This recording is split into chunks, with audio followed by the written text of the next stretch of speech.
Muito boa noite, sejam bem-vindos e bem-vindas a um novo episódio do FUPCast, esse podcast produzido pela Federação Única dos Petroleiros no contexto do 20º Congresso Nacional da FUP, que ocorre em Salvador da Bahia, entre dia 20 e 24 de julho. Hoje é o terceiro dia, um dia longo, um dia que começou lá na refinaria Landulfo Alves pela manhã, bem cedo, com o ato pela restatização da refinaria e na defesa da soberania nacional e da soberania energética, uma pauta central da FUP e da categoria petroleira.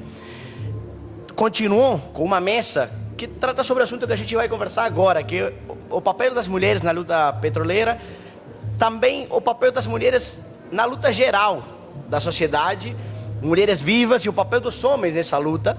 E também depois tivemos a mudança na coordenação do Coletivo Nacional de Mulheres da FUP, com Bárbara Becerra, que aqui me acompanha, passando o bastão para Nalva Faleiro, que também me acompanha. Então vamos conversar um pouco sobre isso e temos as pessoas que estão hoje em dia mais à frente dessa luta, e temos também as pioneiras que participaram daquele processo inicial que chega na realidade que temos hoje. Então vamos lá, porque somos muitas e não vamos ter tanto tempo, então precisamos já começar a ir direto no assunto. Então eu queria conversar primeiro com as pioneiras, vamos respeitar a ordem histórica, e queria perguntar para vocês um pouco como foi aquele momento, como era o sindicalismo petroleiro naquela época e como vocês fizeram para ir ganhando espaço e para chegar na realidade que a gente tem hoje. Se Fafá, se quiser começar? O sindicalismo petroleiro sempre teve mulheres, mas as mulheres não assumiam as posições de frente, principalmente na direção nacional. E foi exatamente a surpresa com o crescimento das mulheres na Petrobras e a ausência na direção da FUP que levou as mulheres a criar o coletivo. E do coletivo não significou automaticamente a presença na direção, mas automaticamente significou a presença nas mesas de decisão e de negociação. Então aqui eu, a Neide e a Cibele, nós participamos da primeira mesa de negociação em que as mulheres faziam parte da Comissão Nacional de Negociação, mesmo sem sermos diretoras da FUP. E essa foi uma conquista das mulheres. Começa aí toda a modificação na gestão e na participação das mulheres, porque na gestão seguinte da FUP, nós conseguimos avançar nessa discussão. E em 2017, aqui em Salvador, historicamente, nós elegemos a Cibele, a Fafá, a Neide como participantes da executiva da FUP e mais 3 mulheres como suplente. Então começa aí, é um avanço muito grande. Como era o sindicalismo sem nós, nunca existiu sindicalismo sem nós. A questão é quando as mulheres assumem o maior protagonismo nessa luta. Neide?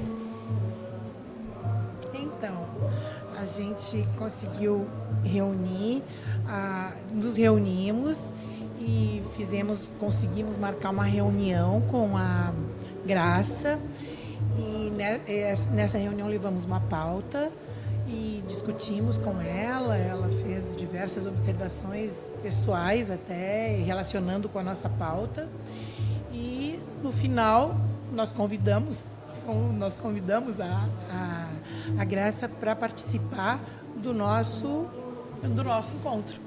Então foi assim, mas tá tudo bem. Vocês estavam vendo agora as fotos, rememorando um pouco aquele momento. Que diferença entre as duas fotos, né? A foto que a gente tirou hoje e essa foto desse primeiro encontro. Sim, aqui nós estávamos em 12. Aqui o nosso primeiro encontro, 12 mulheres. Agora levamos um susto, porque hoje nós tínhamos 73 mulheres. Então, tanto que quase não entrava no quadro da imagem. Pois é, então aí no primeiro encontro foram 12 mulheres, então, mas foi um bom começo, porque hoje está aqui, não é, o resultado. Ainda com muita estrada ainda para andar, mas como foi possível, Cibele, esse processo então de passar dessa foto a essa foto? Eu acho que é interessante a gente lembrar como o Fafá disse, a gente começa a ter uma presença nas mesas de negociação e mesmo depois do coletivo formado, o Confup seguinte foi de 2014 e a gente naquela época já tinha o coletivo. O coletivo começou com uma força muito grande, talvez até, né, muito provavelmente, porque era a Graça presidenta da Petrobras e Dilma presidenta, que aí a gente, Dilma já estava, aí a gente conseguiu logo de cara essa reunião com a Graça. A Graça, ela praticamente se convidou, né? Ela chegou a falar assim, a gente convidou ela na última semana, porque a gente não sabia se a gente convidava ou não, por ela ser presidente da Petrobras e a gente ser sindicato, né? Aí ele falou, pô, mas é mulher petroleira, ela é de carreira, tem toda uma história pessoal. E aí ela respondeu, para nossa surpresa, que ela iria. Inclusive, ela tinha um compromisso pessoal, familiar, e ela fez questão de ir, e lá ela se comprometeu com essa reunião que Neide coloca. Foi muito interessante que lá ela contou, inclusive, experiências da nossa pauta, relacionando com as experiências dela. O uniforme, por exemplo, aí ela contava pra gente, quando ela entrou na Petrobras, ela tinha que usar 2 meias, porque a pauta era muito larga. A gente reivindicando vestiário e banheiro feminino, eu lembro, eu tinha que andar quase 1 hora dentro da refinaria para chegar no banheiro. A gente já participou do CD da FUP que não tinha banheiro feminino. Tá? Aí uma das pautas que a gente levou, licença paternidade, ela falando o impacto da licença maternidade na carreira dela, porque a gente falou que para as carreiras dos homens e mulheres, o fato dos homens não cuidar do lar impacta muito mais a carreira da mulher do que se fosse compartilhado, né? Aí foi muito interessante isso. E eu acho que isso deu era uma demanda tão forte que deu um boom muito grande para o coletivo. E aí, mesmo assim, chegou em 2014 e não teve nenhuma mulher na direção. E aí a gente aprendeu, né? Olhou assim e falou, foi um susto, porque a gente descobriu que não ia ter nenhuma mulher na direção, na foto, já no palco, quando chamaram a chapa, porque não tinha mulher nenhuma na composição da chapa, não tinha mulher nenhuma que acompanhava esse processo. Nós já tínhamos uma visibilidade do coletivo naquele momento e supusemos que alguma iria estar em algum lugar. E acabamos que não se organizamos antes, né? E os homens falaram, vocês têm que se organizar. Aí depois, bem, daí a gente aprovou a cota e depois viemos com 6. Eu queria uma questão nessa negociação, que eu acho que ela é simbólica e é objetiva. Uma das pautas, antes de conversar com a Graça, já era a licença paternidade. E na mesa de negociação, houve uma sustentação do RH de que os empregados que tinham esposas, né, na Petrobras, eles não precisavam da licença paternidade, porque afinal as mulheres já tinham a licença. Veja, isso é absurdo, mas veja, quando nós sentamos com a Graça, que ela recebeu o coletivo, mesmo tendo uma mesa de negociação em que a presidência não participa, a Graça recebeu a comissão de mulheres para negociar a pauta das mulheres. E a licença paternidade entrou nesse acordo, depois dessa... Então, eu penso que essa questão é muito importante. A posição das mulheres em destaque. A presidência da Petrobras, as mulheres mobilizadas, nós conseguimos que uma pauta que era rejeitada pelo RH e até ridicularizada, como foi na mesa, ela passasse a integrar o acordo coletivo da categoria. Bem importante isso que a Fafá está dizendo. No começo, no intuito de avançar rapidamente, eu não apresentei vocês. Então vou apresentar brevemente a Fafá Viana, como eu falei, é uma das pioneiras também nessa luta toda do Sindipetro do Rio Grande do Norte. A Neide Sanon é do Sindipetro do Rio Grande do Sul. A Cibele Vieira é do Sindipetro Unificado, São Paulo e Centro-Oeste. E a Nalva, do Sindipetro também do Rio Grande do Sul. E a Bárbara Becerra é do Sindipetro do Norte Fluminense. há um marco inevitável na hora de falar da luta das mulheres no movimento sindical e na categoria petroleira como um todo, que é a criação do coletivo de mulheres. E a Bárbara deixa hoje a coordenação do Coletivo Nacional de Mulheres da FUP, então eu queria te perguntar, Bárbara, qual você acha que é a importância desse marco para fortalecer, no avanço das conquistas das mulheres no sistema Petrobras e para fortalecer o papel das mulheres também na Federação Única dos Petroleiros como um todo? Então, eu acho que é muito importante quando a Fafá começa ali, como é que começou? Como é que foi esse início, né? Até a gente reviu aqui uma foto do primeiro encontro com 12 participantes, apesar de que uma delas era a presidenta da Petrobras, mas eram 12 participantes, né? E hoje a gente chega aqui a um Confup histórico, onde a gente tem 73 mulheres participando do Confup, né?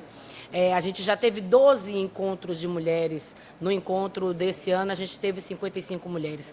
Mas você vê uma escalada, né? Começa ali com o encontro, começa pedindo para participar da mesa de negociação, que só tinha homens. Aí, daqui a pouco, não tem mulher na direção. Então, opa, como é que a gente entra? Vamos colocar a cota. A gente coloca a cota e começa, assim, disputando, né? Porque a cota deu 2,6. Aí diz, não, são 2 mulheres. Não, gente, é um percentual. São 3. Então, entra 3 mulheres a partir de 2017. E hoje a gente tem uma executiva da FUP com 5 mulheres eleitas, né? 33,3% e uma mulher coordenadora geral à frente, né? Então, importante que você vê uma escalada de crescimento, né? Uma reação em cadeia da forma como a organização iniciou. E a gente precisa prosseguir, precisamos avançar. Eu queria falar de um marco importante que a gente também, que o coletivo teve uma inteligência de ser dinâmico de acordo com as modificações das conjunturas. Quando a gente tem, por exemplo, a gente tem uma pandemia extremamente impactante e a gente tem participação online, participação online, mas cumpra-se a cota, vamos em busca dessa manutenção. E em 2023, a gente tem um escândalo dos assédios da Petrobras. E isso faz com que a gente entenda que ali não era só o coletivo de mulheres, ali houve um grito das mulheres trabalhadoras, da classe trabalhadora, das mulheres principalmente, né? E a gente se uniu, a gente faz um encontro, um primeiro encontro junto com as mulheres da FNP, une as 2 federações em busca do crescimento político da pauta. E a gente tem uma conquista histórica que é conseguir que essas pautas entrassem no acordo coletivo de trabalho de 23. A gente repete isso na segunda negociação e é óbvio que isso só é possível com uma mudança governamental, que a gente teve uma mudança de governo em 23 e agora em 25 a gente repete a prática entendendo nessa multiplicação. E os problemas das mulheres participarem, eles continuam. E por isso que a gente precisa fortalecer, e eu acho que o ambiente do coletivo é esse ambiente de identificação, de fortalecimento, mas principalmente de multiplicação, né? A gente tem feito compartilhamentos aqui importantes, que cada mulher revela, eu só vim porque outra mulher me chamou. Eu só vim porque outra mulher me chamou. Eu só estou aqui porque outras 2 mulheres me convenceram a vir para cá. Então é isso que o coletivo tem feito, ele está multiplicando e fazer essa troca maravilhosa, que eu acho que a gente tem que fazer essas trocas para dar dinamismo, para continuarmos avançando, ele é importantíssimo e maduro para o crescimento e avanço dessa multiplicação e do coletivo. Vou aproveitar o gancho e vou falar com a Nalva. Quem falou, a Bárbara está deixando agora a coordenação, mas quem vai assumir essa coordenação é a Nalva Faleiro. Então eu queria te perguntar, Nalva, coordenar o coletivo de mulheres da FUP nesse contexto, onde uma mulher vai ser a coordenadora geral, o que representa? É um desafio ainda maior do que já é? já é uma responsabilidade muito grande receber a coordenação do coletivo de mulheres petroleiras da FUP. Nesse momento que a gente tem a primeira coordenadora mulher, ele é um tanto simbólico também. E a gente vai ter um desafio muito grande durante a gestão da Cibele frente à FUP, porque nós, mulheres, a gente tem que se provar, mesmo a gente sabendo que a gente é suficientemente capaz, mesmo a gente reconhecendo a nossa capacidade de fazer as coisas, a gente mesmo assim, muitas vezes ainda tem que provar o nosso valor, provar a nossa capacidade. As mulheres, elas são sempre deslegitimadas, são minimizadas, e a gente precisa sempre estar provando o nosso valor. E Cibele vai enfrentar muito disso ainda na gestão da FUP. E eu costumo dizer que a gente precisa atuar como suporte de outras mulheres. Né? Bárbara falou aqui que ela veio para o movimento sindical convidada por outra mulher. E eu também vim para o movimento sindical convidada por outra mulher. Uma mulher que foi assumir a presidência do sindicato e me chamou para fazer parte da chapa. E eu ali, quando ela me chamou, eu não consegui dizer não, porque era uma mulher me pedindo para estar do lado dela e servindo de suporte para ela. E eu não consegui dizer mais não. E eu entrei no sindicato por conta da Miriam, que é a presidente do Sindipetra RS.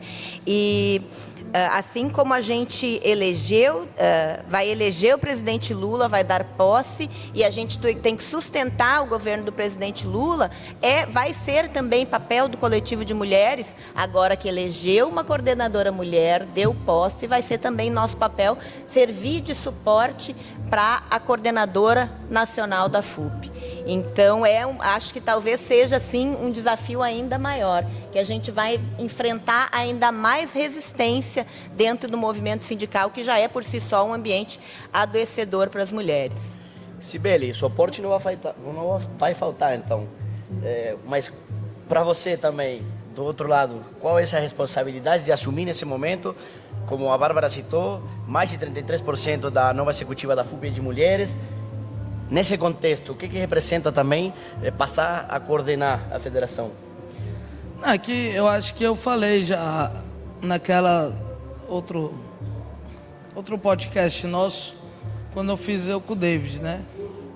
Agora eu queria falar um pouco para elas, porque eu acho assim, né? Que tá falando bastante de saber que é o suporte e tudo, mas colocar aqui é isso mesmo. E ainda bem que ela sabe. Pois é, né? A gente fala muito entre nós isso, que a gente só consegue avançar nos somando, na coletividade. Até todo o histórico que Fafá traz da criação do coletivo, isoladamente era pouquinha, né? Se você for ver, que eram 12. Por quê? Era praticamente uma de cada sindicato. E nem era, né? Tinha sindicato que não conseguia enviar nenhuma. Durante muitos anos tinha sindicatos que não conseguiam enviar nenhuma. Então, isoladamente era pouquinho. Sempre tivemos, mas pouquinho. Quando somava, a gente conseguia ter força. E é essa força que eu espero seguir podendo contar na coordenação da FUP. Até porque sem essa força, eu não estaria assumindo a coordenação da FUP. Não seria possível isso. Então, acho que é isso aí. Bom, a gente vai se encaminhando para o final, infelizmente. Nosso tempo é curto. Mas vocês vêm relatando uma série de avanços. Essa pergunta um pouco é aberta. Quem se sentir à vontade para responder, pode responder. Na real, é para todas. Vocês vêm descrevendo um cenário de avanços, de muito fortalecimento do papel das mulheres dentro do movimento sindical petroleiro. Mas a gente sabe muito bem que, apesar de significativos avanços, ainda há enormes desafios para as mulheres que continuam enfrentando muitas situações de desigualdade e violência. Quais vocês acham que são essas mazelas que precisam ser combatidas no mundo sindical, no sistema Petrobras e na sociedade brasileira como um todo? Bem, eu queria começar aqui dizendo que a Cibele, ela tem uma situação, não que ela seja confortável, nunca é confortável, mas a eleição da Cibele, ela se dá num contexto de muito avanço da luta das mulheres no mundo, no Brasil e na categoria. Então, esse é um elemento também que se soma, né? Mas é claro que essa questão da violência, que é uma reação exatamente ao avanço do protagonismo feminino, num contexto de crise, que é o que a gente vive, do ponto de vista da sociedade, é claro que esse é um grande desafio. E no ambiente de trabalho, no ambiente da disputa política e da disputa de ideias, essa violência, ela tende também a se ampliar. Então, penso que hoje o grande desafio para o movimento sindical é avançar na discussão que nós fizemos aqui hoje à tarde, que é exatamente não de denunciar a violência simplesmente, mas de ganhar a parcela da sociedade que representa menos da metade, mas é muito significativa, que é o universo masculino, para, junto conosco, destruir exatamente as bases dessa violência.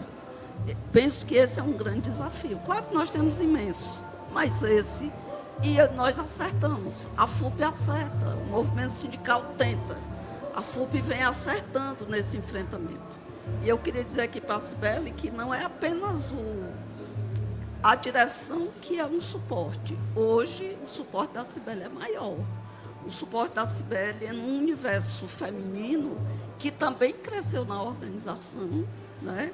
Que é exatamente o setor privado, mas também o setor dos aposentados, das aposentadas e do movimento social que cresce junto com a FUP. Então, o suporte da Cibele, hoje, ele é maior. A responsabilidade dela também, porque ela tem que dar conta desse universo que não é só feminino, né? Mas ela conta com a gente. Bárbara? Então, eu queria completar que, na verdade, a gente vive um novo grito da sociedade, né? O tema da mesa hoje à tarde, que foi o tema do nosso encontro, é Mulheres Vivas. A gente vive um fenômeno de 4 feminicídios por dia. A cada 6 horas, uma mulher morta só porque é mulher. E isso é uma crise moral, humanitária. Isso é extermínio de mulheres. Aí, olha só, o feminicídio, ele não começa no feminicídio. Ele começa com vários ciclos de violências perpetuadas, inclusive a violência no movimento sindical, político, inclusive a violência dentro da indústria como um todo, e em especial das indústrias que têm remuneração melhor, como a indústria do petróleo e gás, e inclusive em espaços de poder. Então, não é uma missão tão simples quando eu estou tendo uma verdadeira crise humanitária do que é ser mulher, do que é o feminino. Então, é uma missão de muita responsabilidade.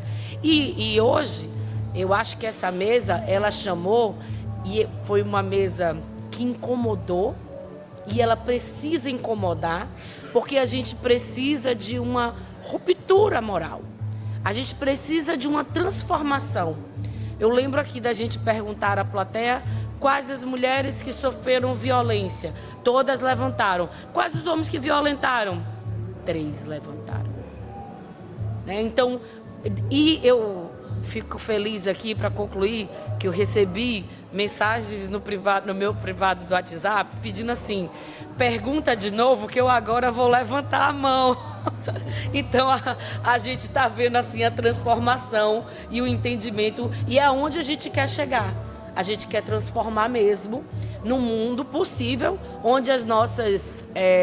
eu estou falando de 52% da população dizendo: por favor, me deixe viva. Como assim? Última pergunta, pontualmente no sistema Petrobras, quais seriam esses principais desafios para reduzir a desigualdade e a violência? Eu acho que a pergunta que Bárbara fez à tarde para a plenária foi muito didática, né? de mostrar a diferença de que os homens não assumiram ainda o compromisso com a luta pelo fim da violência contra as mulheres e eles não reconhecem que eles praticam essa violência. E eles têm que assumir esse compromisso de que existe um problema e que esse problema precisa ser tratado. E dentro do sistema Petrobras, todas as violências que a gente sofre também são refletidas dentro da empresa onde a gente trabalha, né?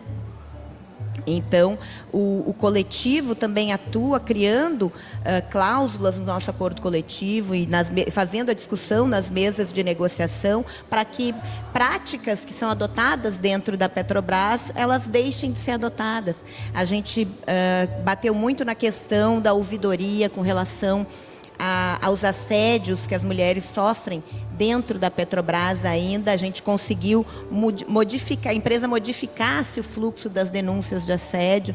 Então, é um desafio muito grande a gente conseguir fazer essas mudanças, mas a gente tem lutado firme, tem atuado com muita efetividade e conseguido melhorias para as mulheres, tanto dentro do movimento sindical quanto dentro da Petrobras. Sibeli? Eu acho que pegando aí o gancho com a Nalva, a gente conseguiu avançar bastante.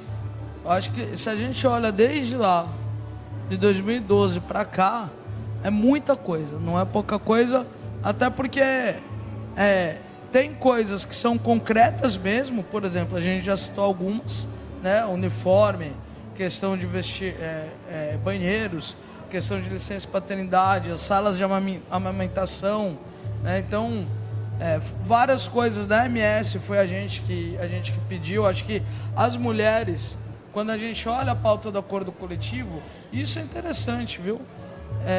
Eu já participava de congressos regionais do sindicato e de plenárias nacionais para discutir pauta do acordo coletivo. Quando a gente fez o primeiro encontro lá do Unificado, estava eu e a Marbe, e praticamente foi só a gente mesmo no encontro, eu, a Marbe, a Davina, e não lembro se a Hildo já foi, a gente olhou assim, bom, o que nós vamos fazer, né? Aí a gente olhou, bom, vamos fazer o que a gente se propôs a fazer, vamos olhar o acordo coletivo.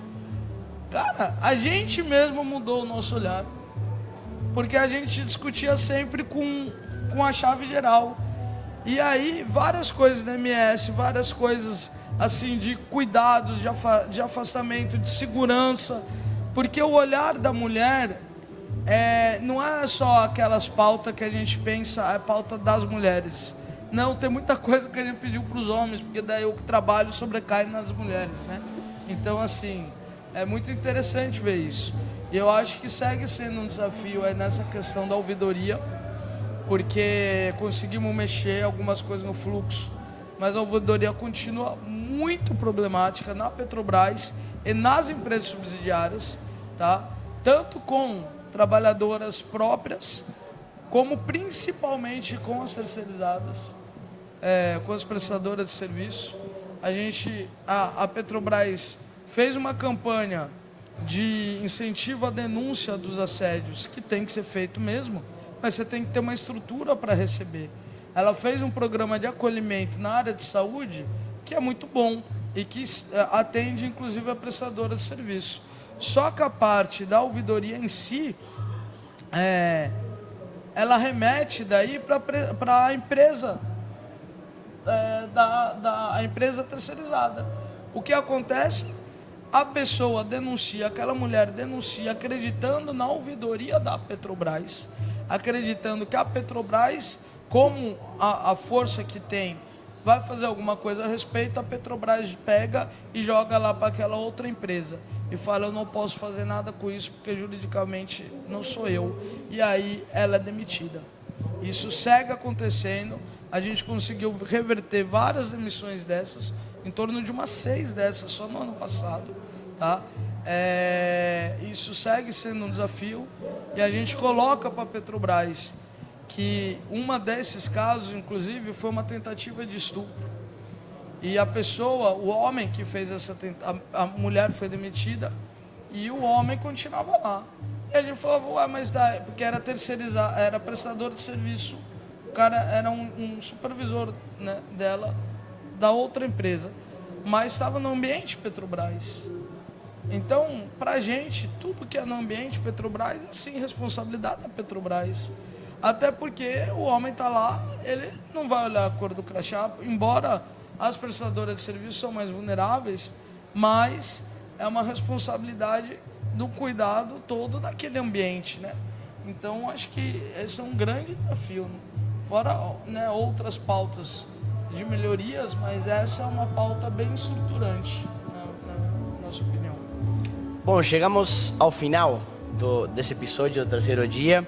Lembrando que vocês podem ver e rever os episódios, eles ficam todos no YouTube da FUP, então vocês podem ir lá, compartilhar também com seus amigos e suas amigas.